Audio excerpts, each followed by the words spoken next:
E são 6 horas e 43 minutos. O Viva Voz está de volta, já com o nosso colunista das quartas-feiras, o Bruno Caraza, que está com a gente em áudio e vídeo. Boa noite, Bruno. Boa noite, Vera. Boa noite, Carol. Seja bem-vinda aí de volta, Débora. E boa noite para todo mundo que está acompanhando. Obrigada, Bruno. Boa Boa noite. noite. Boa noite. Bruno, a gente vai tratar ainda desse imbróglio do Banco Master e durante o dia ontem e hoje surgiram muitas dúvidas a respeito de aspectos técnicos aí econômicos dessa fraude e uma delas diz respeito à atuação do Banco Central, né? O Banco Central subsidiou a Polícia Federal de uma série de informações, mas por muito tempo o Banco Master ficou operando sem ser incomodado, sem ser admoestado ali. Então, eu acho que várias responsabilidades vão ter de ser apuradas nesse cipoal. O Banco Central falhou e quem mais falhou? Pois é, Vera, acho que pela gravidade do caso, né, por esse prejuízo bilionário, pelas milhões de pessoas aí afetadas, a gente realmente precisa apurar muito bem esse caso, né, e não só levantar os diversos responsáveis, né, e também as circunstâncias que levaram a essa situação, até para que outros episódios semelhantes não aconteçam no futuro, né. Em relação ao Banco Central, né, todos os analistas, eles observam que desde a proposta de compra pelo BRB, o Banco Central agiu corretamente. Ele identificou que a operação de compra pelo BRB não era adequada para a situação do banco, ele acionou a Polícia Federal diante da suspeita de fraude e, finalmente, ele tomou essa medida dura, né, contrária aí a muitos representantes aí da classe política de liquidar o banco. Então, teoricamente, aparentemente, o banco conduziu bem esse processo depois da crise.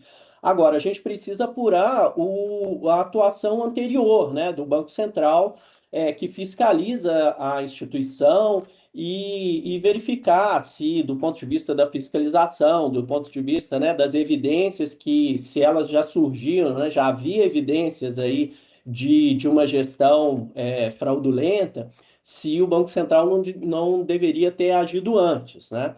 Mas isso também é algo que não diz respeito só ao Banco Central, né? Vários analistas apontaram que os balanços do Banco Master tinham problemas e esses balanços eles eram auditados pela KPMG, que é uma auditora independente, internacional. Inclusive, os papéis do Banco Master, eles tinham uma boa nota de avaliação, como se fossem de risco baixo, pela Fitch, que é outra grande, né, agência de classificação de risco. Então, aparentemente, a gente tem mais um caso aí em que as auditorias, as agências de classificação de risco, não foram proativas nessa apuração, né, dos reais riscos dessa operação, como aconteceram em outros casos anteriores, né, o mais recente o caso das Americanas, né, recentemente. E, finalmente, eu também destacaria a operação do BRB, né, um banco público, né, muito grave essa denúncia levantada aí, né, apurada pela Polícia Federal, de que ele usou aí, torrou 12 bilhões de reais para comprar uma carteira de créditos de fachada do Banco Master. Isso é um caso muito grave, né? É preciso que as empresas entendam que compliance não é uma coisa para inglês ver, e aí, no caso, os dirigentes do BRB envolvidos nisso, eles devem ser exemplarmente punidos se isso realmente aconteceu, como a Polícia Federal tem buscado evidências. Agora, Bruno, pelo que a gente sabe até agora, o que o Vorcaro pensou? Vou aqui oferecer mundos e fundos, vou crescer sem lastro, porque se der ruim, quando der ruim, tem o fundo garantidor de crédito. Como é que isso foi possível e como evitar que isso aconteça de novo? Pois é, Débora, é o Fundo Garantidor de Crédito, né, que essa instituição é uma instituição privada, né, que ela é mantida por colaborações dos bancos, né, das instituições financeiras que fazem aportes, não tem dinheiro público. Ele foi criado já há alguns anos diante de outras crises bancárias que a gente teve no passado, e o propósito é justamente funcionar como esse seguro em caso de uma quebra de uma instituição.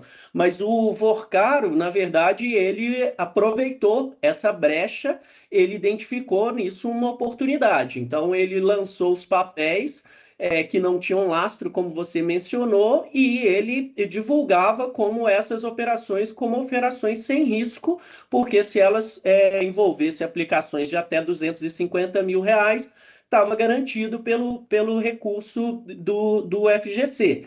Acho que aí também tem que apurar outras responsabilidades também nesse caso, porque esses papéis do Banco Master eram distribuídos por grandes plataformas de investimento, como XP, como BCG, né? Que também tem um problema aí nesse caso, porque elas ganhavam comissões por essas vendas, né? E a gente precisa ver a responsabilidade de não alertar aos investidores dos reais riscos dessa operação. Então, tem que se fazer também uma discussão sobre o papel dessas plataformas, né? E porque no final, esse prejuízo do FGC, ele vai ser socializado com todo mundo, né?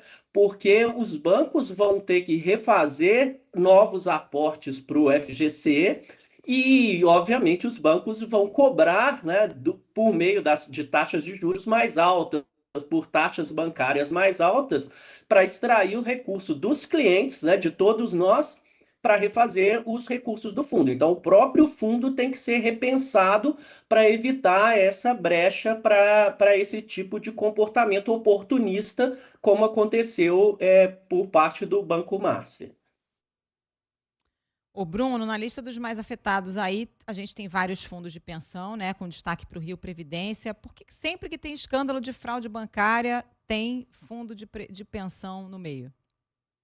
Não só fraude bancária, né, Carol? Os fundos de pensão, E eles estão corrupção também, né? por trás de grandes escândalos, né? Durante a Operação Lava Jato e todos os seus desdobramentos, houve vários casos de denúncias de mau uso desses recursos. O que acontece com esses fundos, né?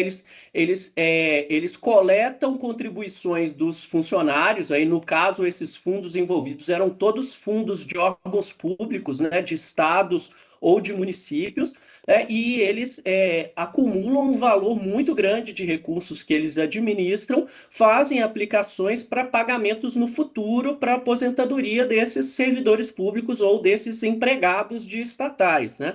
E como eles têm uma gestão de volumes muito grandes de recursos e como muitas vezes a classe política indica os dirigentes, os gestores desses grandes fundos de pensão, há uma tentação muito grande de mau uso desses recursos para fins políticos, para fins de desvio de recurso, para fins de corrupção, inclusive em prejuízo de todos os associados a esse fundo de pensão, né? Inclusive, a Secretaria de Previdência Complementar, que regula hoje, soltou regras mais duras a respeito das aplicações, mas aí o leite já está derramado, né? A gente precisa, então, rever essa estrutura de governança desses fundos de pensão para não ocorrerem outros episódios, como já aconteceram várias vezes com Porsales, com Previ, né, com Petros, e agora com esses fundos estaduais e municipais. É isso, Bruno Caraza nos ajudando a entender esse assunto. Ainda vai ter muito desdobramento, a gente vai tratar disso aqui com o Bruno no Viva Voz. Obrigada por hoje, Bruno. Estamos de olho, né, Vera? Um abraço, gente. Boa noite. Obrigada, Bruno. Tchau, Boa tchau. noite.